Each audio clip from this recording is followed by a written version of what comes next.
والصلاة والسلام على سيدنا محمد وعلى آله وأصحابه أجمعين. الحمد لله والصلاة والسلام على سيدنا محمد وعلى آله وأصحابه أجمعين. أما بعد، فأعوذ بالله من الشيطان الرجيم. بسم الله الرحمن الرحيم. الذين ينفقون أموالهم بالليل والنهار سرا وعلانية فلهم أجرهم عند ربهم ولا خوف عليهم ولا هم يحزنون. صدق الله العظيم. اللهم صل على سيدنا محمد وعلى آل سيدنا محمد وبارك وسلم. اللهم صل على سيدنا محمد النبي الأمي وعلى آله وأصحابه وسلم. میرے معزز مسلمان بزرگوں، عزیز بھائیوں اور امت مسلمہ کی مقدس ماں اور بہنوں، جود و سخا یہ اللہ کی خاص خوبی ہے کہ ہر وقت اللہ کے خزانوں سے خرچ ہو رہا، اللہ کے خزانوں سے ہر گھڑی نوازا جا رہا. جود و سخا یہ اللہ کی خاص خوبی ہے. جب بھی کسی بندے میں پیدا ہو جائے تو وہ بندہ بھی اللہ کا محبوب ہو جاتا ہے. السخی حبیب اللہ، سخی اللہ کا محبوب ہوتا ہے کہ یہ جود و سخا کی صفت جو اللہ کی ہے اس بندے میں آ گئی. یہ بھی سخی ہے. مسلمانوں کا قومی مزاج ہے سخاوت. اس کا امیر بھی سخی تھا، غریب بھی سخی تھا.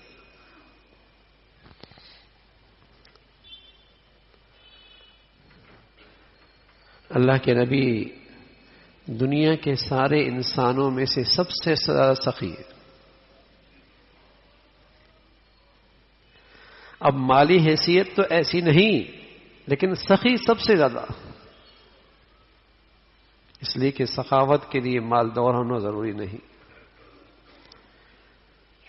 اس امت کا غریب بھی سخی ہے.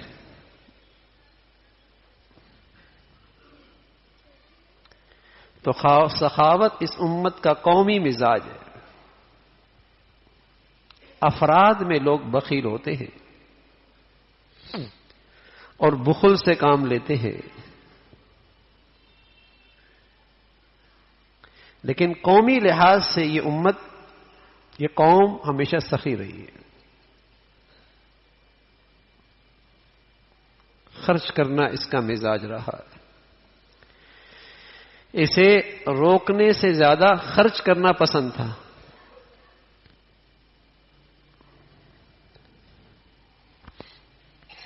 جب قرآن کی آیت نازل ہوئی، لن تنالوا البر حتى تنفقوا مما تحبون،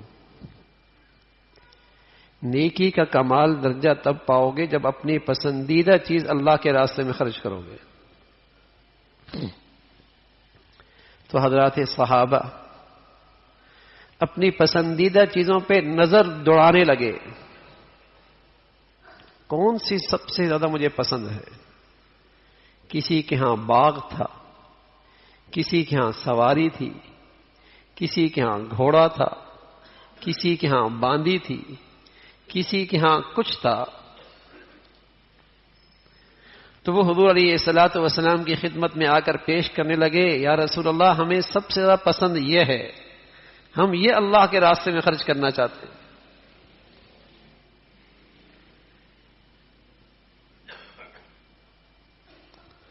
تو مسلمان کے غریب اور امیر کا یہ مزاج تھا کہ وہ سخی ہوتا ہے. پیارے رسول صلی اللہ علیہ وسلم فرمانے لگے، جب سورج نکلتا ہے تو ایک فرشتہ اس کے ساتھ نازل ہوتا ہے. 2 فرشتے اترتے ہیں. ایک فرشتہ دعا کرتا، اللہم آتی منفقا خلفا، اللہ جو تیرے راستے میں خرچ کرتا ہے اس کو اس کا بدلہ دے. دوسرا بد دعا کرتا ہے اللہم آتی ممسکن تلفن، اے اللہ جو روک روک کے کرتا ہے اس کا مال برباد کرتا ہے۔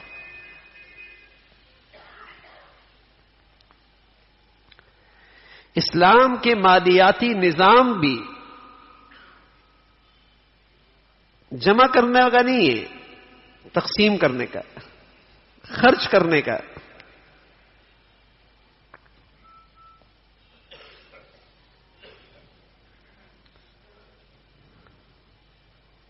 کون خرچ کرتا ہے؟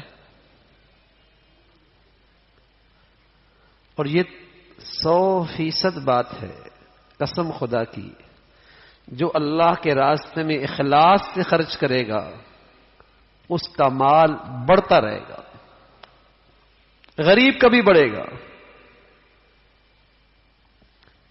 کوئی پوچھتے ہیں ہم سے کہ معاش اچھا ہو جائے کوئی وظیفہ بتاؤ، ہم کہتے ہیں صدقہ دو، اس لیے کہ یہ وظیفہ اللہ نے دیا ہے۔ وَيُرْبِ الصَّدَقَاتِ، صدقے سے مال بڑھتا ہے، صدقہ اللہ میاں بڑھاتے رہتے ہیں، بس اخلاص ہو، اللہ کے لیے ہو تو مال میں بڑھوتری ہوگی۔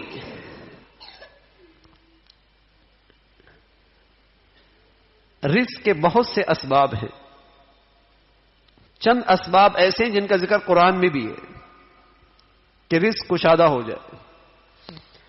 ان میں ایک تقوی ہے، وَمَن يَتَّقِ اللَّهَ يَجْعَل لَّهُ مَخْرَجًا وَيَرْزُقْهُ مِنْ حَيْثُ لَا يَحْتَسِبُ۔ گناہوں سے پرہیز کرو، اللہ تمہیں وہاں سے روزی دیں گے کہ وہم و گمان میں بھی نہیں ہو۔ ایک سبب یہ بتایا، ایک سبب بتایا استغفار، فَقُلْتُ اسْتَغْفِرُوا رَبَّكُمْ، آگے فرمایا وَيُمْدِدْكُمْ بِأَمْوَالٍ، استغفار کرو تمہارا مال بڑھ جائے گا۔ تو ایک سبب یہ بھی ہے کہ صدقہ دیا کرو تمہارا مال بڑھ جائے گا۔ کبھی آپ نے نہیں دیکھا ہوگا کوئی آدمی کثرت سے صدقے دیتا ہے اور برباد ہو گیا، یہ سنا ہوگا، سود خور برباد ہو گیا، جوا کھینے والا اجڑ گیا، شراب پینے والا لٹ گیا۔ یہ کبھی نہیں سنا ہوگا کہ کثرت سے صدقہ دیتا تھا اس لیے کنگال ہو گیا۔ مال بڑھتا ہے، اور رسول اللہ صلی اللہ علیہ وسلم فرمایا کرتے تھے بادروا بالصدقات، بادروا بالصدقہ فإن البلاء لا يتخطاها، صدقے میں جلدی کرو اس لیے کہ بلائیں صدقے کو پھلانگ نہیں سکتی۔ تم نے صدقے دیے، خوب دیے، اس نے تمہارے لیے باڑ لگا دی، اب بلائیں آئیں گی اس سے پھلانگ نہیں سکتی۔ سبحان اللہ، تم بلاؤں سے محفوظ رہو گے، مصائب سے محفوظ رہو گے، مال کے ضائع ہونے سے محفوظ رہو گے۔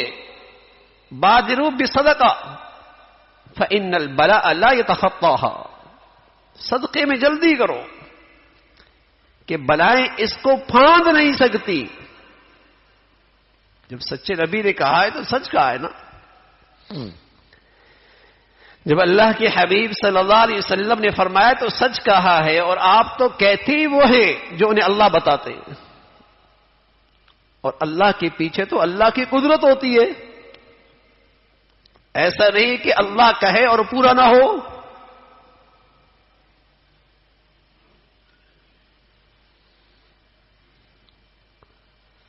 تو مسلمان مزاجن سخی رہا ہے، غریب بھی سخی رہا ہے، امیر بھی سخی رہا ہے۔ سخاوت اس کا قومی مزاج ہے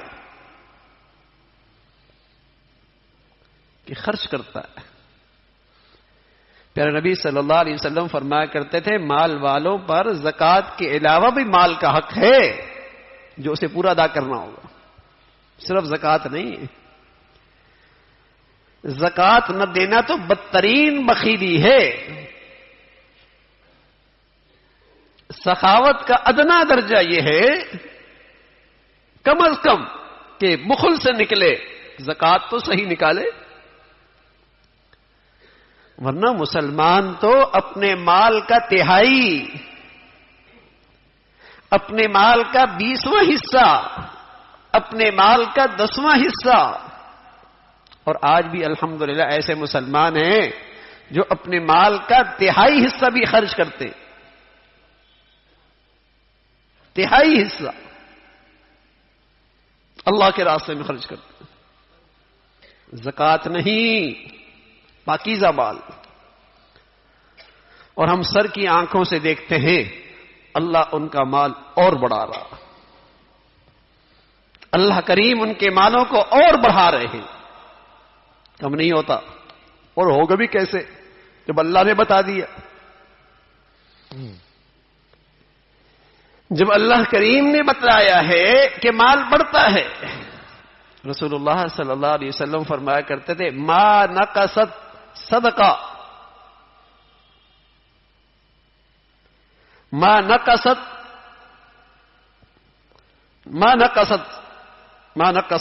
صدقہ من مال، صدقہ مال میں کمی نہیں پیدا کرتا، مال نہیں کم ہوتا اس سے۔ اللہ کے نبی کہہ رہے ہیں مال نہیں کم ہوتا۔ ہم کہتے ہیں 50 میں سے 10 دیے 40 رہ گئے، یہ آنکھیں دیکھ رہی ہیں۔ ایمان کیا کہتا ہے؟ نہیں، بڑھ گیا، کم نہیں ہوگا۔ اس لیے کہ جو آپ کا 50 تھا اس میں وہ برکت نہیں تھی جو 40 میں آئی ہے۔ ہو سکتا ہے وہ 50 گولیوں میں لگ جائے، دوائیوں میں لگ جائے، سینکڑوں لگ جائیں، لاکھوں لگ جائیں، اور جب اللہ برکت دینے پہ آتا ہے تو ایک گولی سے بھی بیماری ختم ہو جاتی، ایک گولی سے بھی ختم ہو جاتی۔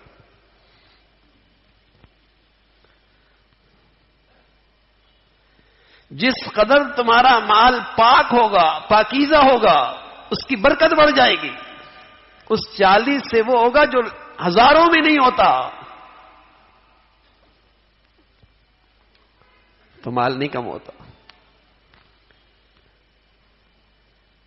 اور پھر اللہ کریم کہہ رہے انفقوا مما رزقناکم، مال خرچ کرو اور حوصلہ رکھو، تمہارا نہیں ہے، ہم نے دیا ہے۔ سبحان اللہ۔ مال خرچ کرو، تمہارا نہیں ہے، ہم نے دیا ہے۔ تم کہتے ہو میری بڑی سمجھ ہے، عقل ہے، میری بڑی ہوشیاری ہے۔ یہ قارون کہا کرتا تھا، یہ قارون کہا کرتا تھا۔ مسلمان تو کہتا ہے اللہ تیری عطا ہے، تیری نوازش ہے، تیرا کرم ہے، اگر تیری نظر رحمت ہٹے دنیا میرا تماشا دیکھے۔ میں بڑا ہوشیار، میری بڑی محنت، میں نے ایسا، میں نے ویسا۔ اللہ کریم کہہ رہے رزقناکم، ہم نے دیا ہے۔ تمہارے دماغ کی ایک رگ ہٹے نا پتہ چل جائے کتنا کماتے ہو۔ ابھی روٹی کا لقمہ اٹھا رہے تھے، پھر پتھر اٹھاؤ گے۔ کس نے دی ہے یہ عقل؟ کس نے دی ہے یہ سمجھ؟ تم تو بیٹھ گئے، کون سی کانفرنس ہوئی ہے کہ خریدار تمہاری دکان پہ آیا، کسی اور کے پاس نہیں گیا؟ اس کے دل میں کس نے ڈالا ہے؟ انفقوا مما رزقناکم، ہم نے دیا ہے، حوصلہ رکھو، ہمارا دیا ہوا ہے۔ یہ انداز اس لیے فرمایا کہیں بخل کی بدترین عادت اس میں نہ پیدا ہو، کہیں اسے خرچ کرنے میں بوجھ محسوس نہ ہو، کہیں اللہ کے راستے میں خرچ کرنے میں تنگی محسوس نہ کرے، کہیں خرچ کرتے ہوئے کسی غریب پر احسان نہ جتلائے، کہیں خرچ کرتے ہوئے خرچ کرنے کے بعد اسے تکلیف نہ دے کہ میں نے خرچ کیا۔ ارے بھائی، دیا بھی اللہ نے ہے، توفیق بھی اسی نے دی ہے۔ تم تو اللہ کا شکر ادا کرو کہ توفیق مل گئی۔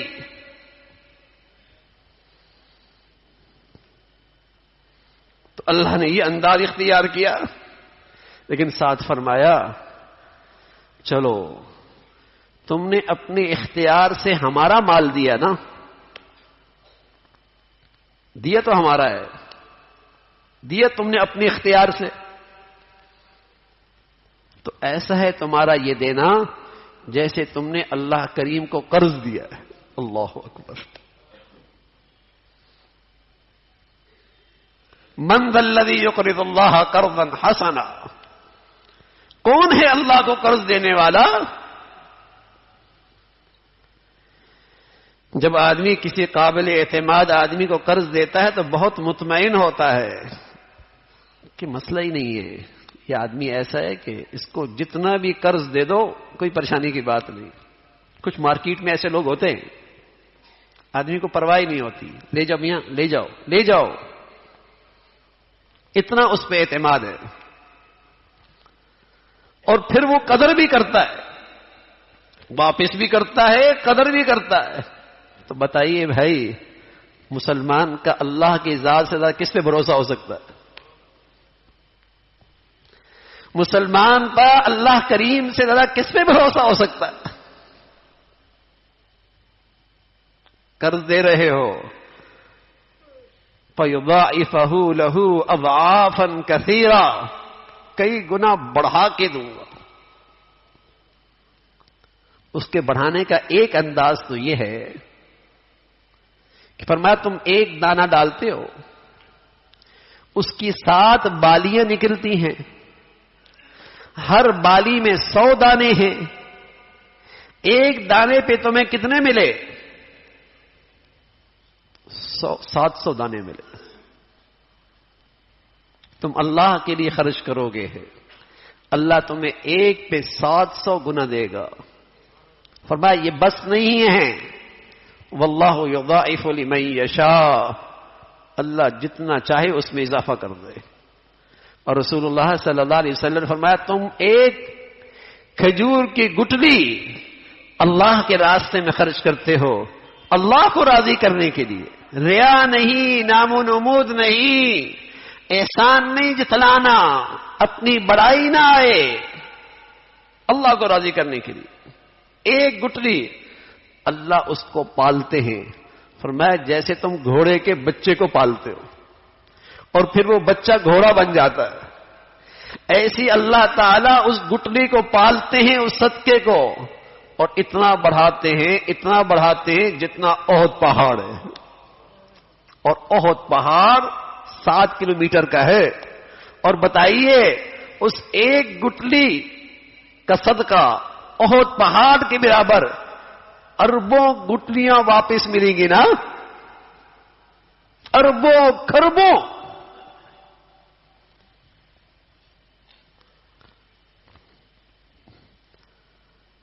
مال بیج اچھا ہو نا، بیج اچھا ہو اور زمین بھی اچھی ہو تو پیداوار بھی اچھی ہوتی، پیداوار بھی اچھی ہوتی۔ تو مال بھی پاکیزہ ہو، اور جس زمین پہ وہ پیسہ خرچ کر رہا ہے وہ بھی بڑی زرخیز ہے، وہ بھی بڑی زرخیز ہے۔ ایک صاحب آئے ہمارے یہاں مدرسے میں، کہا اس کا ثواب کتنا ملے گا؟ میں نے کہا اگر یہاں سے 10,000 علماء پیدا ہوئے، سینکڑوں علماء پیدا ہوئے، وہ دنیا میں جب تک تیری اللہ کے دین کی خدمت کرتے رہیں گے تیرے اس صدقے کا ثواب اس کا ثواب تجھے بھی ملتا رہے گا. تجھے کیا پتا؟ جب تک وہ دین کی خدمت کرتے رہیں گے، اگر اس میں سے ہزاروں لوگ پیدا ہوئے،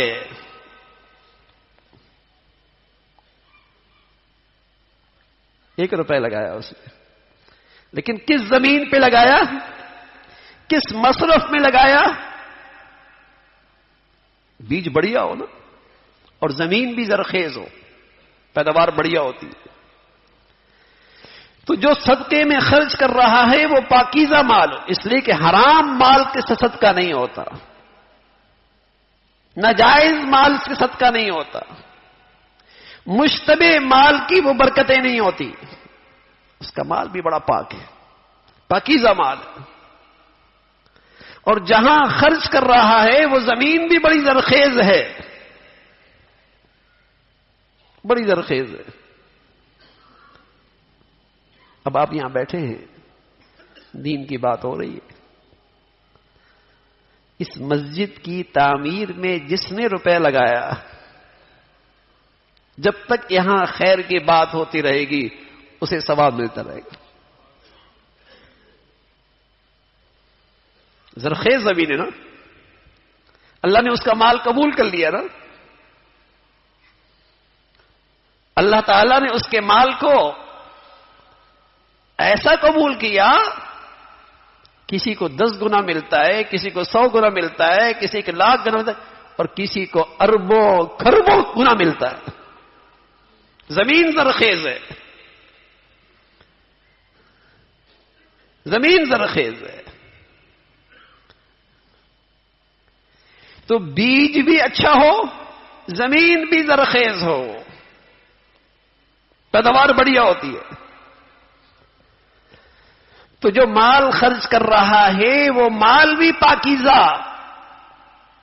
اور جس زمین پہ خرچ کر رہا ہے، جس اللہ کے راستے میں لگا رہا ہے، وہ مصرف بھی بڑھیا، وہ مصرف بھی بڑھیا.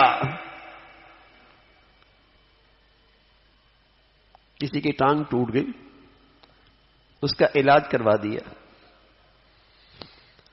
اللہ کے لیے کیا، ضرور ثواب ملے گا. لیکن اس نے اس ٹانگ سے ایک بھی کھڑے ہو کے نماز نہیں پڑھی، اور ایک آدمی کی ٹانگ ٹوٹی، اللہ کا نیک بندہ تھا، اور سبحان اللہ زندگی بھر اس ٹانگ پہ کھڑے ہو کے تہجد بھی پڑھتا تھا. تو کہاں خرچ کیا میاں؟ زمین کتنی زرخیز ہے. ایک آدمی کا علاج ہوا، کبھی اللہ کا نام زبان پہ نہیں ہوا، ثواب پھر بھی ملے گا.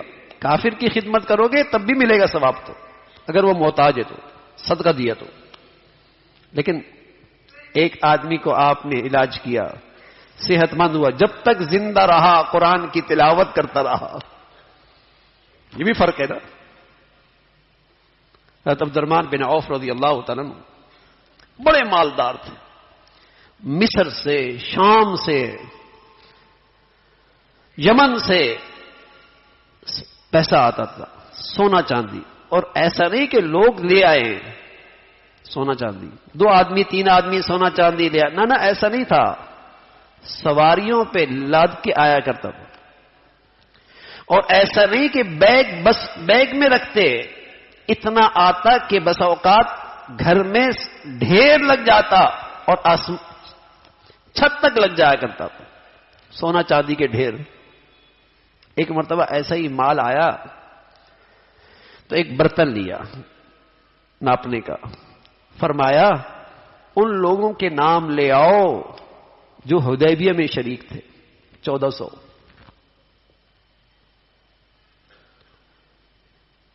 سب کے گھر میں اشرفیاں بھر کے دے دی. جن کے پاس جاتی وہ بھی کہتے اتنا کیا کریں گے، وہ آگے اور تقسیم کر دیتے تھے. 1400 میں جب تقسیم کیا تو بچ گیا. فرمایا 313 جو بدر میں تھے نا ان کے لیے لے آؤ، ان کے نام لے آؤ. سب ہدیہ کر دیا شام ہونے سے پہلے، شام ہونے سے پہلے. اور یہی عبد الرحمن بن عوف ہیں، اللہ کے راستے میں خرچ کرنے میں اتنے سخی اور فضول چیزوں میں خرچ کرنے میں اتنے محتاط کہ شادی ہوئی، سارا مدینہ اتنا بڑا جتنا آج مسجد نبوی اور اس کا صحن ہے، یہی پورا مدینہ تھا، بقی شہر سے باہر، بقی شہر سے باہر سارا مدینہ اتنا تھا، شادی ہوئی اور اتنی سادگی سے ہوئی کہ اللہ کے نبی کو بھی پتہ کوئی نہیں لگا، اللہ اکبر، خوشبو لگا کے حضور کی صحبت میں آئے، کہا عبد الرحمن یہ رنگ کس کا ہے؟ شادی تو نہیں ہوئی؟ کہا یا رسول اللہ شادی ہو گئی۔ یہ بھی نہیں کہا ہمیں تو بلایا نہیں، فرمایا عبد الرحمن اولم ولو بشات، ولیمہ کر لینا اگرچہ ایک بکری کیوں نہ ہو۔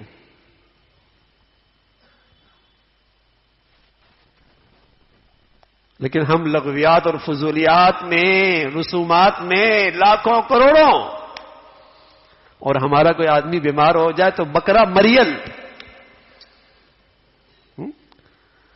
تو جیسے اللہ کے ساتھ معاملہ کر رہے ہو پھر وہاں سے بھی معاملہ ایسا ہی ہوتا ہے، وہاں سے بھی پھر معاملہ ایسا ہی ہوتا ہے۔ عبد القادر جیلانی رحمۃ اللہ علیہ فرمایا کرتے تھے جب لوگ مال خرچ کر رہے ہوتے تو مجھے اندازہ ہو جاتا ہے مال ہے کیسا، اس لیے کہ گندا مال گندگی پر یہ خرچ ہوتا ہے،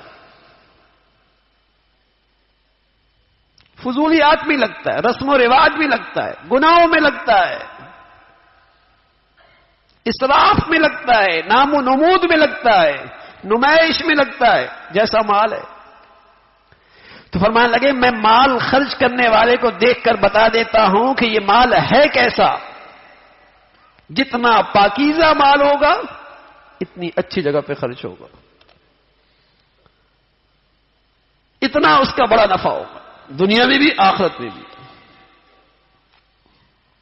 تو اللہ کریم فرما رہا ہے کہ ایک خرچ کرو گے 700 گنا، لیکن یہ حد نہیں ہے، اخلاص بڑھیا ہے، مال بہت پاکیزہ ہے، جو مصرف ہے وہ بڑی زرخیز جگہ ہے، واللہ یضاعف لمن یشاء، اتنا بڑھا دوں گا جتنی اللہ کی شان ہے، اللہ اپنی شان سے بڑھائیں گے۔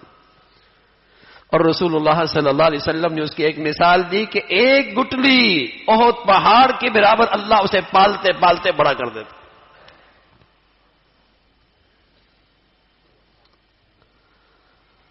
بندہ بھی سخی ہے، لیکن یہ اصل خوبی تو اللہ کریم کی ہے نا، پھر وہ بھی اپنی سخاوت سے عطا فرماتے،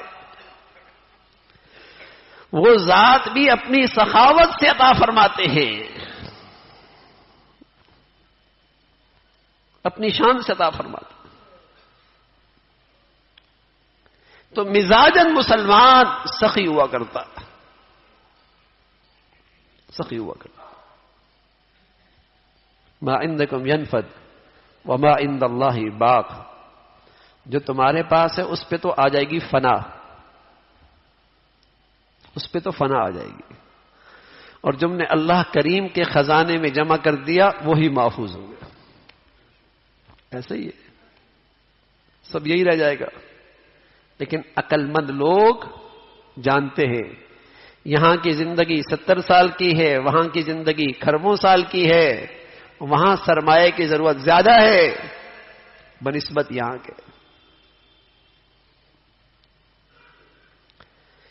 اس لیے مسلمانوں میں روکنے کا مزاج نہیں تھا، جمع کرنے کا مزاج نہیں تھا، اللہ کے راستے میں خرچ کرنے کا مزاج تھا، خرچ کرو، اور اس میں گھاٹا بھی نہیں ہے، دنیا میں بھی اس کی برکتیں، مال مبارک، اس کا نفع بڑھ جاتا ہے، مال کا نفع بڑھ جاتا ہے، ورنہ مال کی چوکیداری بڑھ جاتی ہے، ورنہ مال کی خواری بڑھ جاتی ہے، ورنہ مال کی پریشانی بڑھ جاتی ہے، اور جب مال پاکیزہ ہوتا ہے تو اس کا نفع بڑھ جاتا ہے، بچے ہیں ان کا دین بچ جاتا ہے، اولادیں ہیں ان کا ایمان بچ جاتا ہے، نسلیں ہیں ان کا ایمان ہدایت بچ جاتی ہے، گھر ہے سکون بڑھ جاتا ہے، صحت ہے اللہ برکت دے دیتا ہے، مال میں نفع بڑھ جاتا ہے، اس کا نفع بڑھتا چلا جاتا ہے۔ تو صدقہ، سخاوت، یہ اس امت کا مزاج رہا ہے۔ غریب بھی کیا کرتا تھا، غریب بھی کیا کرتا تھا۔ ایک آدمی کے پاس 1,00,000 روپے ہے، اس میں سے وہ 1% خرچ کرتا ہے۔ ایک آدمی کے پاس ہے ہی 2 روپے، ہے ہی 100 روپے، وہ اس میں 2% خرچ کرتا ہے، تو یہ زیادہ سخی ہے نا، یہ زیادہ سخی ہے۔ اور اس اللہ کے راستے میں دینے سے اپنے لیے رزق کے راستے آسان کرتا ہے، معاش کے راستے آسان کرتا ہے۔ اللہ یبسط الرزق لمن یشاء ویقدر، رزاق تو اللہ ہے، جسے چاہے تھوڑا دے، جسے چاہے زیادہ دے۔ عورتوں میں مال کی محبت بھی ہوتی ہے، بلکہ زیادہ ہی ہوتی ہے، لیکن پیارے نبی کی ارشادات کی برکت تھی کہ وہاں کی عورتیں بھی ایسی سخی۔ حضرت عائشہ رضی اللہ تعالیٰ عنہ، ان کے پاس حضرت زبیر رضی اللہ عنہ جو ان کے بھتیجے تھے، اپنی خالہ کے پاس ایک بوری اشرفیوں کی بھیجی ہدیہ۔ آپ نے اپنی خادمہ سے کہا اسے تقسیم کر دو۔ شام ہونے سے پہلے ساری تقسیم ہو گئی۔ خادمہ کہنے لگیں پتہ ہے آپ کو 3 دن سے آپ فاقے میں ہیں، کچھ تو رکھ لیتی۔ حضرت عائشہ فرمانے لگی پہلے بتاتی نا۔ سبحان اللہ، اللہ نے دل اتنا غنی بنا دیا تھا،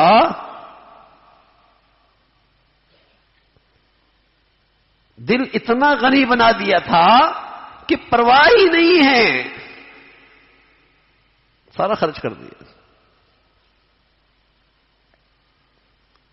حضرت معاویہ رضی اللہ عنہ جب شام کی حکومت آئی، حضرت حسن رضی اللہ تعالیٰ عنہ جانتے تھے کہ حضرت حسن کے مزاج میں بہت سخاوت ہے، بہت سخاوت ہے، تو ایک کھلا کاغذ بھیجا، دستخط بھیج کر کہ آپ کو سالانہ کتنا چاہیے آپ اس پہ لکھ دیں، آپ کو ملا کرے گا۔ تو آپ نے لکھا 1,00,000، 1,00,000۔ تو ان کی طرف جب 1,00,000 آیا تو حضرت حسن نے اسے 3 دن میں تقسیم کر دیا۔ تو حضرت معاویہ رضی اللہ عنہ فرمانے لگے ایسا بھی تو نہیں ہوتا، پورے سال کا خرچ آپ نے 3 دن میں خرچ کر دیا۔ لا خیر فی الاسراف، اسراف میں خیر نہیں ہوتی۔ تو حسن رضی اللہ تعالیٰ نے خط لکھا لا اسراف فی الخیر، خیر کے کاموں میں اسراف نہیں ہوتا۔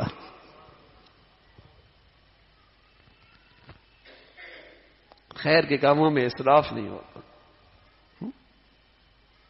اللہ کے راستے میں کون سا اسراف؟ تو مزاج سخاوت کا تھا بھائی، دور اندیش تھے اور واقعی بڑے عقل مند تھے کہ جو دنیا کے اندر رہتا خرچ کرنے کے بعد وہ بھی پاکیزہ، وہ بھی نافع، اور جو اللہ کے خزانوں میں جمع ہوتا اللہ تعالیٰ اس کو بھی بڑھاتے رہتے، بڑھاتے رہتے۔ عقل مند لوگ تھے، دور اندیش لوگ تھے، ورنہ اتنی دولت ہوتی ہے قسم خدا کی پتہ ہی نہیں ہے کتنی دولت ہے، توفیق نہیں ملتی، اور ایسی اولادوں کے حوالے کر دیتے ہیں بس اوقات کی اس دولت میں ایک بھی انہیں نیکی کرنے کی توفیق نہیں ہوتی۔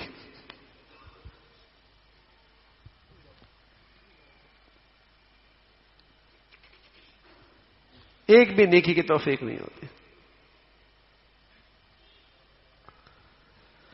تو عقل مند لوگ ہوتے ہیں وہ جو اللہ کے راستے میں خرچ کرنے کا جن کا مزاج ہوتا ہے اور خوش دلی سے خرچ کرنا، سعادت سمجھنا، اللہ کا شکر ادا کرنا کہ اللہ تعالیٰ نے توفیق دی ہے، ورنہ اللہ کریم تو میرے اور آپ کا محتاج نہیں ہے، نہ اس کے دین کے کام محتاج ہیں اور نہ اللہ کو میرے اور آپ کی دولت کی محتاجی ہے. یہ تو اللہ کی طرف سے بس نوازنے کے فیصلے ہیں. ہم کہا کرتے ہیں کہ اللہ کریم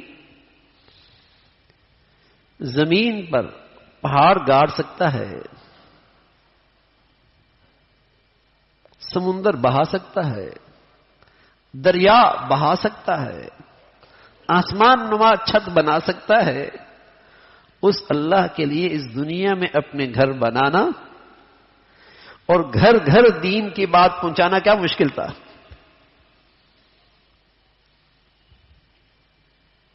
کوئی مشکل تھا؟ جو زمین پہ پہاڑ گاڑ سکتا ہے، سمندر اور دریا بنا سکتے ہیں، آسمان نما چھت بنا سکتے ہیں، جنگلات اگا سکتے ہیں، اس ذات کے لیے گھر گھر میں دین کی بات پہنچا دینا، اپنے گھر بنانا، پھر اس کی حفاظت اور اس کو آباد رکھنا اللہ کے لیے مشکل تھا؟ کوئی مشکل نہیں تھا. لیکن اللہ تعالیٰ اس امت کے کچھ لوگوں کو خوش نصیب کرنا چاہتے ہیں. اس امت کے کچھ لوگوں کو خوش نصیب اور ان کے اقبال بلند رکھنا چاہتے ہیں کہ کسی کی زندگی قبول ہوتی ہے، کسی کا مال قبول ہوتا ہے، کسی کی صلاحیتیں اور وقت لگتا ہے، کسی کی دولت لگتی ہے، اور یوں اللہ کا دین زندہ ہوتا ہے. ورنہ اللہ تو میرا اور آپ کا محتاج نہیں. یہ تو بعض لوگوں کو اللہ تعالی خوش نصیب بنانا چاہتے ہیں.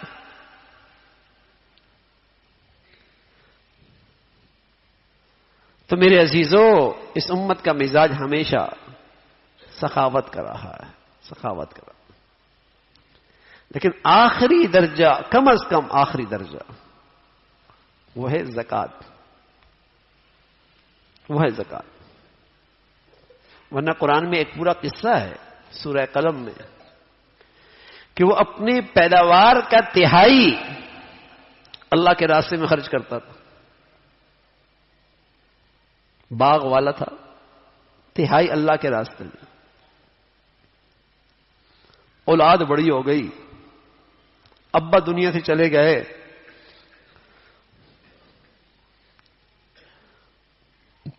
اولاد کہنے لگی ابا تو یوں ہی اڑا دیا کرتے تھے، سارا ایسی تقسیم کر دیا کرتے تھے، ہم تو جائیں گے کسی کو نہیں دیں گے اور کسی ضرورت مند کو خبر بھی نہیں ہوگی. اللہ کی شان گئے تو ایسا محسوس ہوا کہ یہاں باغ تھا ہی نہیں. ایسی آفت آئی کہ اس کا نام و نشان ہی مٹ گیا. بڑے ہوشیار بن رہے تھے، بڑے ہوشیار بن رہے تھے کہ ابا تو یوں ہی خرچ کر دیتے رہے. اور رسول اللہ صلی اللہ علیہ وسلم نے فرمایا کہ ایک شخص نے بادل سے آواز سنی کہ فلاں جگہ جا کر برسنا ہے.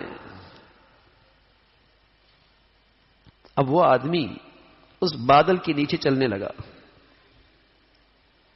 کہاں برستا ہے یہ؟ ایک کھیت پہ پہنچا تو ایک آدمی پانی لگانے کے لیے اوزار اٹھائے ہوئے، اور وہ بادل نہ دائیں برسا، نہ بائیں، نہ آگے، نہ پیچھے، اس کی زمین پہ برستا.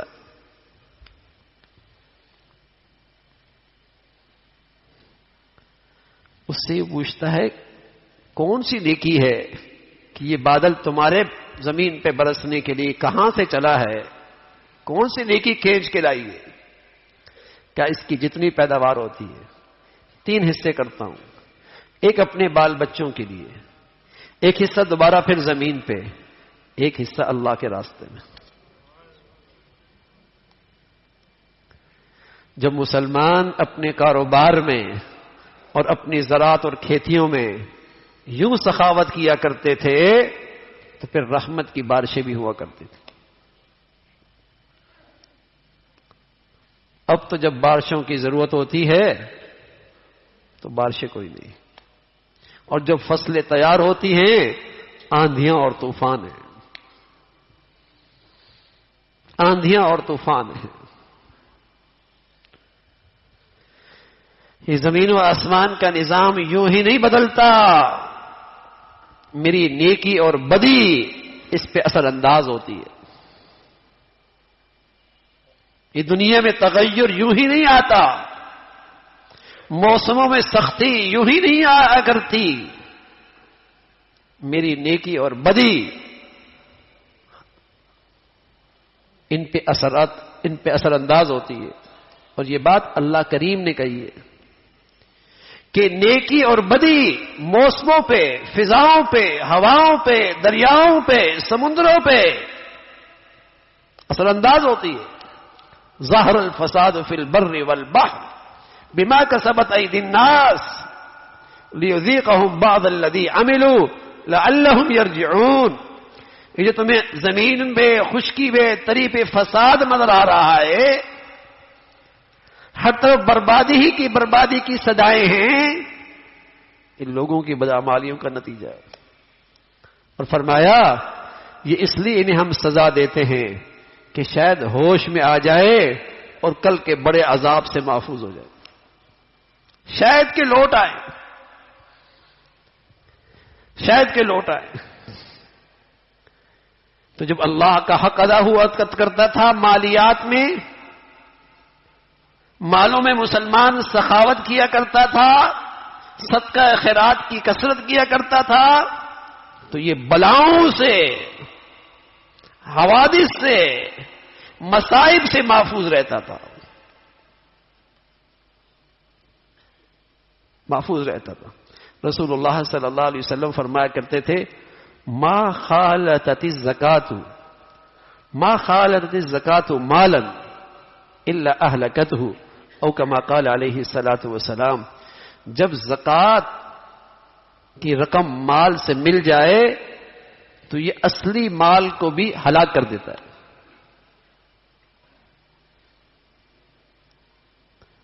اب مال، زکوٰۃ کی رقم مل جائے اصلی مال بھی ہلاک ہو جاتا ہے.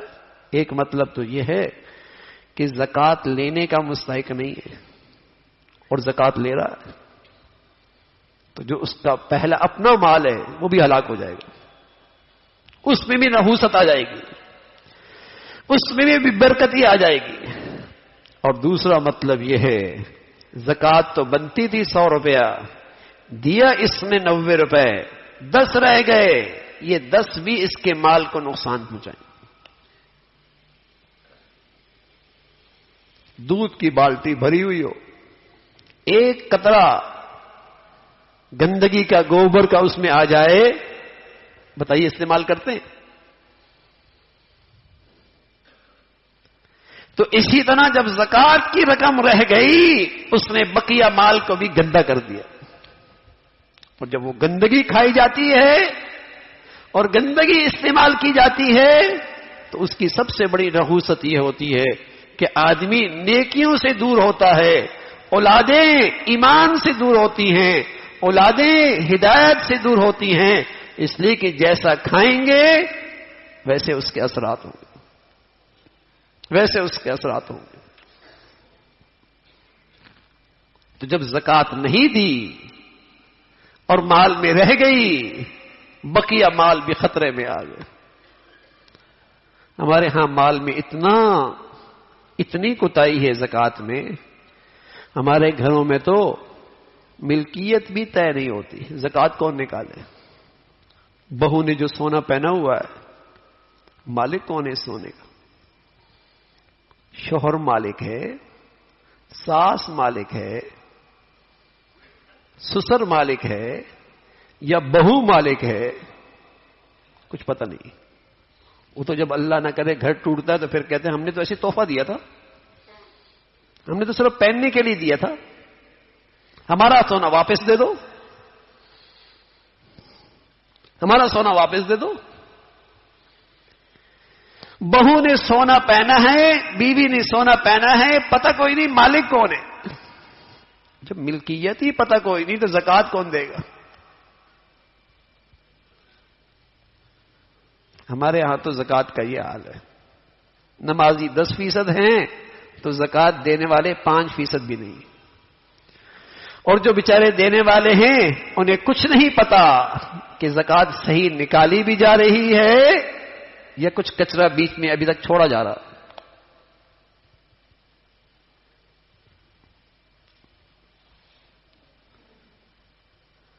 کن مالوں پہ زکوٰۃ ہے؟ زکوٰۃ کب فرض ہوتی ہے؟ بچی بالغ ہو گئی، اس کے پاس سونا ہے، جس دن وہ بالغ ہوئی اس کے پاس سونا ہے اور اس کی مالیت 52.5 تولہ چاندی ہے، وہی تاریخ اس کے مالدار ہونے کی ہے۔ آئندہ سال جب وہ تاریخ آئے گی، ضروری نہیں کہ وہ رجب میں ہو، شعبان میں ہو، رمضان میں ہو، ضروری نہیں، اگر وہ تاریخ محرم کی ہے، شوال کی ہے، تو اس دن اس پہ زکوٰۃ فرض ہے، وہی دن اس کی زکوٰۃ دینے کا ہے۔ ہمیں تو پتہ ہی نہیں تھا۔ تو بھائی فرض ادا نہ کرنا بھی گناہ، اور فرض کا علم سیکھنا نہ سیکھنا یہ بھی گناہ، دوسرا گناہ ہے۔ پوچھ لو نا بھائی، اہل دین سے پوچھ لو، اہل علم سے پوچھ لو، حضرات مفتیان اکرام سے پوچھ لو۔ یہ مسئلہ پوچھنا تو ہزاروں نوافل سے زیادہ افضل ہے کہ جس سے ایک فریضہ صحیح ادا ہو، جس سے ایک فریضہ صحیح ادا ہو۔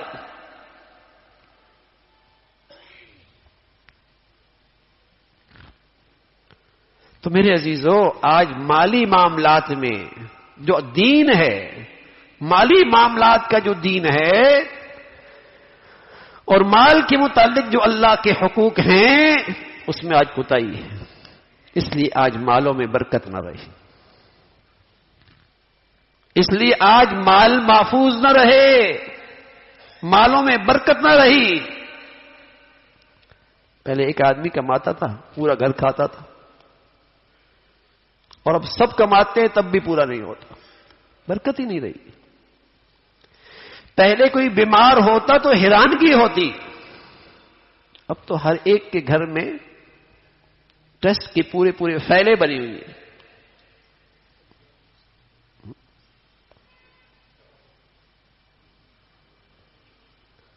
حضور علیہ الصلوۃ والسلام کے زمانے میں ایک صاحب قضاء حاجت کے لیے گئے،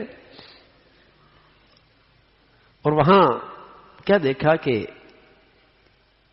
ایک کیڑا بل سے اشرفیاں نکال رہا، 1 اشرفی، 2 اشرفی، 17 اشرفیاں نکالی۔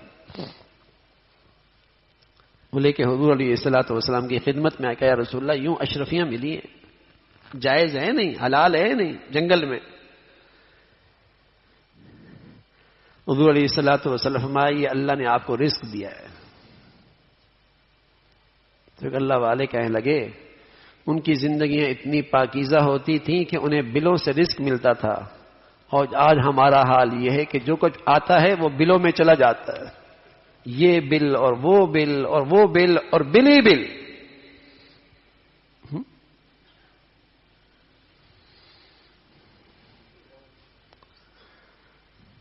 تو آج مال تو ہے، نفع نہیں رہا، کہ اس لیے کہ مال میں جو اللہ کے حقوق ہیں، جس سے اس مال کی برکت بڑھتی ہے، نفع بڑھتا ہے، میری زندگی میں اس کا اہتمام نہیں ہے، اس کا اہتمام نہیں ہے۔ تو میرے عزیزو، زکوٰۃ کا فریضہ بھی اہتمام سے ہو، اور ہر آدمی اپنی حیثیت سے کچھ نہ کچھ صدقہ دینے کا بھی معمول بنائے۔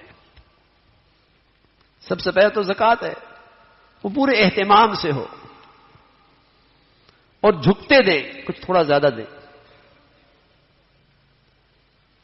اور ساتھ ساتھ صدقہ خیرات کی عادت بنائیں. رسول اللہ صلی اللہ علیہ وسلم نے فرمایا وداؤ مرضاکم بالصدقہ، اپنے مریضوں کا علاج صدقے سے کیا کرو. بادروا بالصدقہ فإن البلاء لا يتخطاها، جلدی کیا کرو صدقے میں، اس لیے کہ بلائیں صدقے کو نہیں پھلانگ سکتی. اس سے آپ کی حفاظت ہوگی، مال کی حفاظت ہوگی، گھر کی حفاظت ہوگی، بلاؤں سے محفوظ رہیں گے، اور سب سے بڑھ کر اللہ کے خزانے میں ذخیرہ ہوگا، اور اللہ اسے بڑھاتے چلے جائیں گے، بڑھاتے چلے جائیں گے، بڑھاتے چلے جائیں گے، اور اتنا بڑھائیں گے سبحان اللہ کہ اللہ کی رحمت، اللہ کا پیار کل سر کی آنکھوں سے دیکھے گا کتنا اللہ نے بڑھا دیا. تو اخلاص کے ساتھ اللہ کو راضی کرنے کے لیے اس عمل کا بھی اہتمام ہو. اللہ تعالی ہم سب کو توفیق نصیب فرمائے. وآخر دعوانا الحمد للہ رب العالمین.